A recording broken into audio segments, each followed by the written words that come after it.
Quero conversar nesse dia de hoje com os vigilantes de Brasília e com os vigilantes do Brasil, homens e mulheres que dedicam a sua vida à segurança privada. E eu quero falar com os vigilantes, homens e mulheres, porque eu tenho bastante propriedade para falar disso. Eu sou vigilante desde 1977. Eu trabalhava na roça no interior do Maranhão. Eu vim embora do Maranhão aqui para Brasília e em outubro de 1977 eu comecei a trabalhar de vigilante numa empresa chamada Juiz de Fora. Depois eu fichei também na Fiança, que era Fiança Imóveis, fiquei trabalhando na Fiança e na Juiz de Fora. Depois eu fui demitido das duas empresas e fichei numa empresa chamada SESV, da qual eu sou contratado até hoje. Eu só estou licenciado para exercer o mandato de deputado, mas eu sou funcionário com carteira assinada dessa empresa. Por que eu estou dizendo tudo isso? É porque quando eu comecei a minha vida de vigilante em 1977, ninguém queria ser vigilante. As pessoas escondiam que era vigilante porque era uma categoria extremamente discriminada. A gente não valia nada.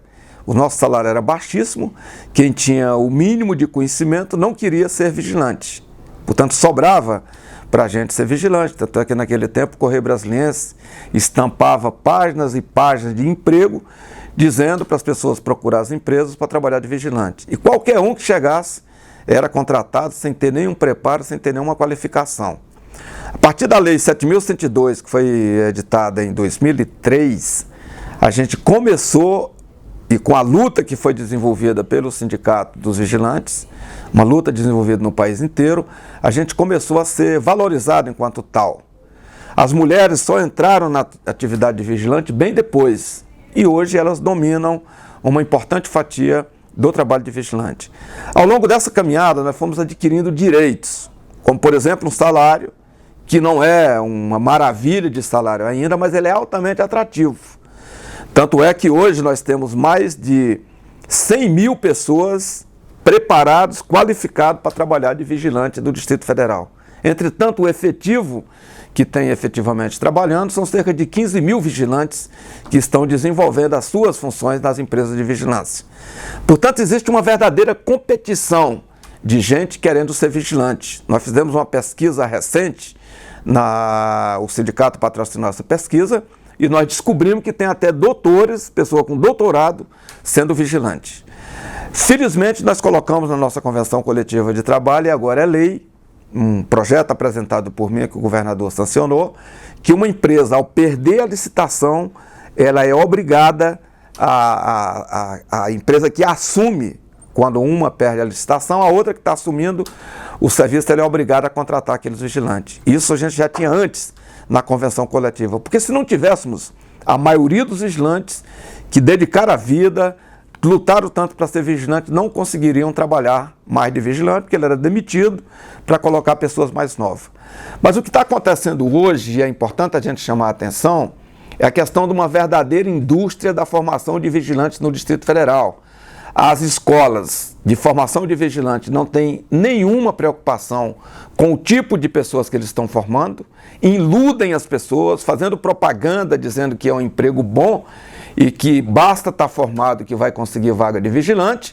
Portanto, tem gente vendendo televisão, vendendo geladeira, vendendo os bens de casa para se formar como vigilante, achando que vão trabalhar de vigilante e não vão. Não existe vaga para todos os vigilantes formados no Distrito Federal hoje. Portanto, eu quero dar um conselho. Primeiro, aos vigilantes que estão trabalhando. Trabalhem direito. Reivindique os seus direitos, como nós sempre reivindicamos, mas tenha uma postura direito no local de trabalho para não ser demitido. E aqueles que estão sendo iludidos pelas academias de formação, não acreditem nas promessas que estão sendo feitas por elas, porque não adianta fazer curso de vigilante, porque dificilmente você vai encontrar uma vaga, você vai encontrar um posto disponível. As pessoas se formam e depois saem peregrinando por aí, de gabinete em gabinete de deputado, pedindo cartas de apresentação. Eu, por exemplo, não dou carta de apresentação para não iludir as pessoas, para não fazer com que a pessoa tenha mais despesa ainda de vir aqui na Câmara, pegar uma carta, depois ir para o escritório de uma empresa e não arrumar emprego nenhum.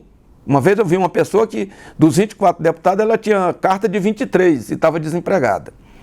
ou ir numa secretaria pedir uma indicação. Portanto, é fundamental que as pessoas não se iludam com a história de que tem vaga para vigilante, porque não tem. Os que estão trabalhando não vão ser demitidos, a não ser que eles cometam uma falha muito grave. Se a empresa perder a licitação, quem entrar é obrigado a contratar. Portanto, não adianta dizer...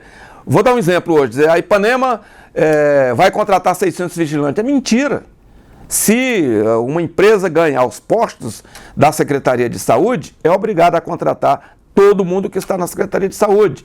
Se ganhar da Caixa Econômica, tem que contratar todo mundo que está na Caixa Econômica. Se ganhar no Banco do Brasil, tem que contratar todo mundo que está no Banco do Brasil. Logo, não vai sobrar vaga para as pessoas assumirem. E aí estão gastando o seu dinheirinho, suado, difícil, e não vão conseguir vaga. É esse o apelo que eu faço. E as academias também deviam se preocupar com a reciclagem e não com essa verdadeira farra de formação que existe em Brasília, sabendo que as pessoas não vão arrumar emprego. Obrigado.